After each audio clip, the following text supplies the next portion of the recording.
Okay, so today we're going to look at our mid-chapter checkpoint. And the mid-chapter checkpoint is kind of like a small assessment. We've done these before of kind of like what you should know or where we should be at with this lesson. So before you even watch this video, what I want you to do is go through and see how much of this you can do. If you can go through this and get it and be comfortable and get it all right the first time, you're in good shape.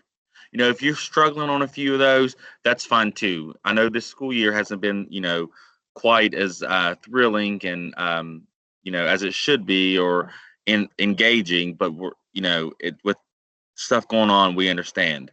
But this is just 17 questions, 2 pages. Go through this before you watch this video and see what you can do, see what you can get right, see what you can understand.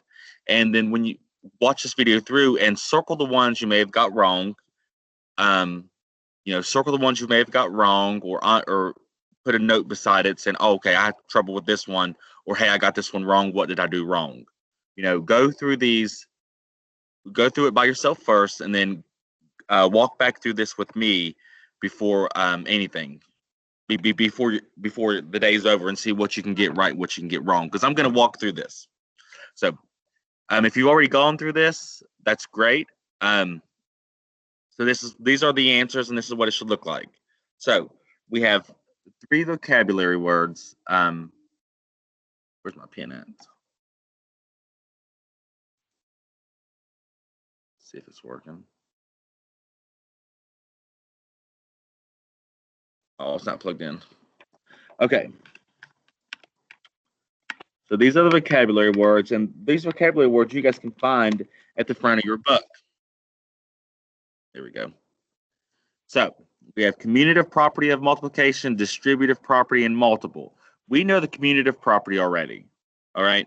So a blank of 4 is any product that has 4 as a factor. This is simple. It's a multiple. Okay. Multiple.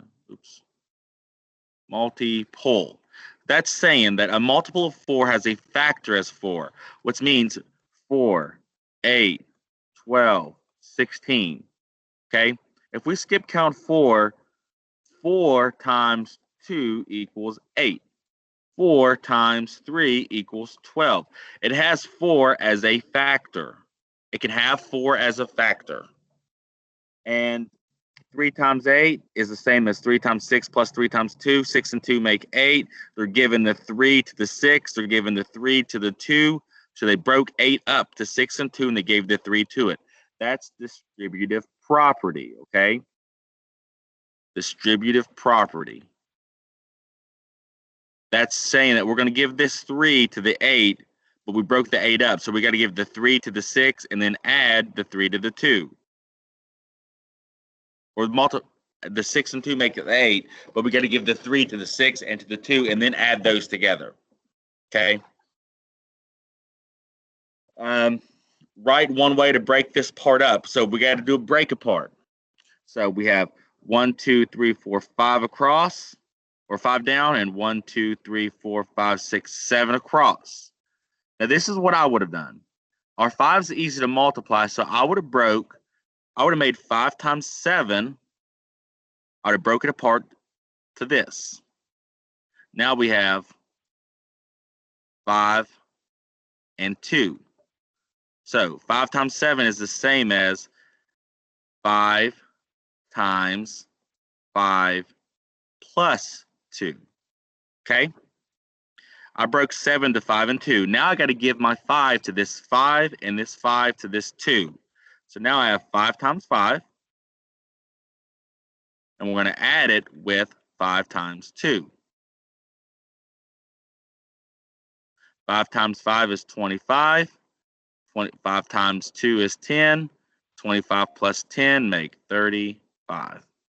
Now, if you would have broken it apart, 4 and 3, you could have done it, or 1 and 6, you could have done it. You could have done all kinds of ways. That's what I would have done. But if you get 35 as your product, you're good. Now we have 4 and 1, 2, 3, 4, 5, 6, 7, 1, 2, 3, 4, 5, 6, 7, 8, 9. We have 9.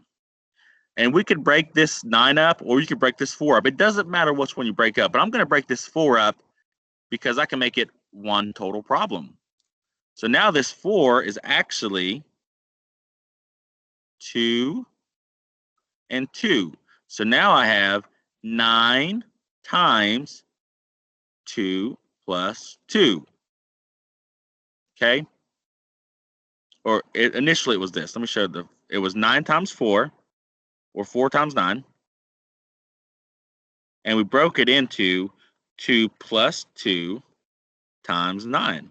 Now I got to give this 9 to each of these 2. So now it's going to be 2 times 9 plus 2 times 9. And we know 2 times 9 is 18. So 18 plus 18. If you do it right here, 8 plus 8 is 16. 6 carry your 1. 1 plus 1 plus 1 is 3. 18 plus 18 is 36. If you got 36 and did any other break apart and did it kind of similar to what I did, that's great. Okay? 3 times 1 is 3. 5 times 6 is 30. 7 times 7 is 49. 2 times 10 is 20. 2 times 1 is 2. 6 times 6 is 36. 8 times 7 is 56. 6 times 0 is 0. And 8 times 3 is 24. Okay? If you got all those right, good job. If you missed some, that's fine. Circle ones you miss. Like I said, circle it and know, all right, I got to work on my 7s, or I got to work on my 6s or 5s, or what it may be. 14. Lori saw 6 lightning bugs. They each had 6 legs. So how many lightning bugs did she see? How many lightning legs did they have? How many what? How many legs? Let's draw a model here. So I have 6 lightning bugs. 1, 2, 3, 4, 5, 6, and they all have 6 legs. 1, 2, 3, 4, 5, 6. 1, 2, 3, 4, 6, and so on.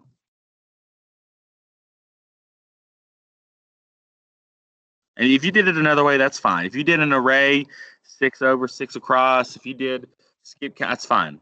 So if they all have 6, we have 6 lightning bugs with 6 legs each. That equals 36 legs. I just wanted to show the model. 15 is the go deeper question. Zach walks his dog twice a day for 7 days. Maria walks her dog 3 times a day for 5 days. Who walks their dog more? How many more? So Zach walks his dog twice a day for 7 days, and Maria walks her dog 3 times a day for 5 days. So 7 times 2 is 14. 3 times 5 is 15. So who walks their dog more? Maria. By how much more? 15 minus 14? By 1 more.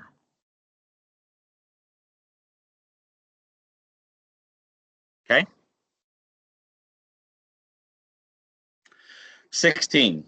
Annette buys 4 boxes of pencils. There are 8 pencils in each box. Jordan buys 3 boxes of pencils with 10 pencils in each box.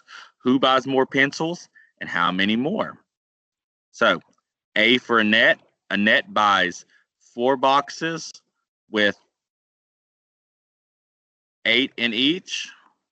And Jordan buys 3 boxes with 10 in each. 8 times 4 is 32. 3 times 10 is 30. So who has more? Annette. By how many? What's 32 minus 30? By 2 more.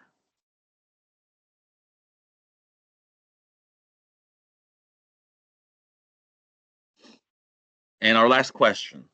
Shelly can paint 4 pictures in a day. How many pictures can she paint in 7 days? So we have 4 she has 4 pictures a day. We can do an array. We can do a multiplication sentence. Let's do that. 4 times 7 is 28 pictures. So hopefully you guys got most of these or got a pretty good bit of them. 15 and 16 were kind of hard. Hopefully you guys can do the rest of them. And 3 and 4 is going to be a little bit tougher. Distributive property is tough because there's a lot of steps. But if you did it first and got most of these right, good, we're on track. If not, go back through some of these chapters, okay? So that's all you'd have to do today, okay? Have a good one.